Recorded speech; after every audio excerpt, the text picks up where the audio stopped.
नमस्ते. कल्याण पूर्वेतील U turn रस्ते संदर्भात बाधित प्रकल्पग्रस्तांना दिलेल्या नोटीस या बेकायदेशीर असल्याबाबत कल्याण पुनर्वसन कृती समितीने महापालिकेकडे धाव घेतल्याबाबत एक वृत्त लोकमतमध्ये आलेलं आहे.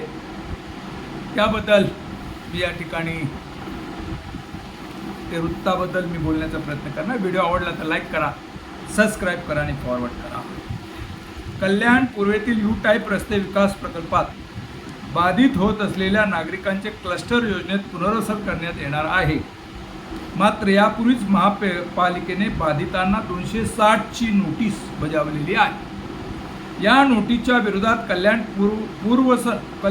पुनर्वसन कृती समितीने सोमवारी कल्याण डोंबिवली महापालिका मुख्यालय धाव घेतलेली आहे.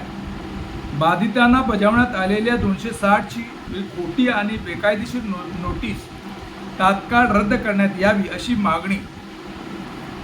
मागणी केली. नोटीस रद्द केली नाही तर 25 मे पासून महापालिका मुख्यालयासमोर बेमुदत उपोषण सुरू करण्यात येणार असल्याचा इशारा समितीचे प्रमुख उदय रसाळ यांनी दिलेला आहे.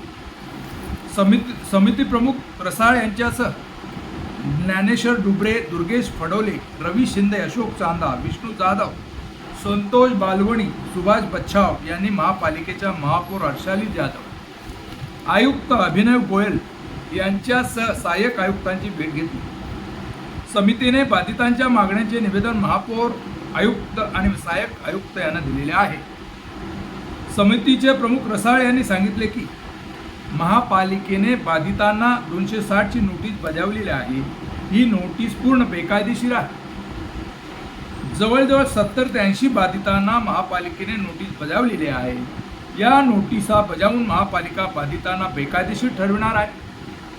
यू टाईप रस्ते विकासात जवळपास 1600 पेक्षा जास्त नागरिक बाधित होत आहेत. दोघांचे प्रस्ताव स्वीकारले. क्लस्टर योजनेअंतर्गत बाधितांच्या जागेचा विकास करण्यासाठी बिल्डरांचे प्रस्ताव महापालिका प्रशासनाकडून मागवण्यात आलेले आहेत.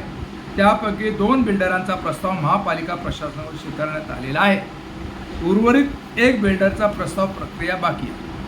विकास करणार का? या ठिकाणी बाधितांना 260ची नोटीस बजावून त्यांना बेकायदेशीर ठरवण्याचा प्रशासनाचा डाव आहे. बिल्डरांसाठी जागा मोकळी करून देण्याची घाई महापालिका प्रशासनावर कशाच झाली आहे. ही प्रक्रिया पूर्णपणे बेकायदेशीरपणे राबवली जात आहे.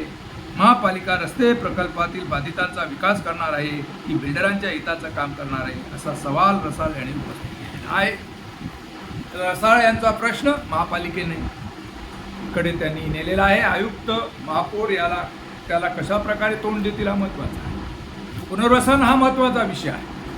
त्या रस्ते विकासामध्ये जे बाधित होणार आहे त्याचं पुनर्वसन पहिलं होणं गरजेचं आहे आणि पुनर्वसन आणि मगच प्रकल्प ही भूमिका रसाळ यांची आहे आणि याला सर्व लोक प्रतिसाद देत आहेत. आणि या संदर्भामध्ये आपलं म्हणणं काय, कमेंट्स करा आणि माझा व्हिडिओ आवडला तर लाईक करा, सबस्क्राईब करा आणि फॉरवर्ड करा.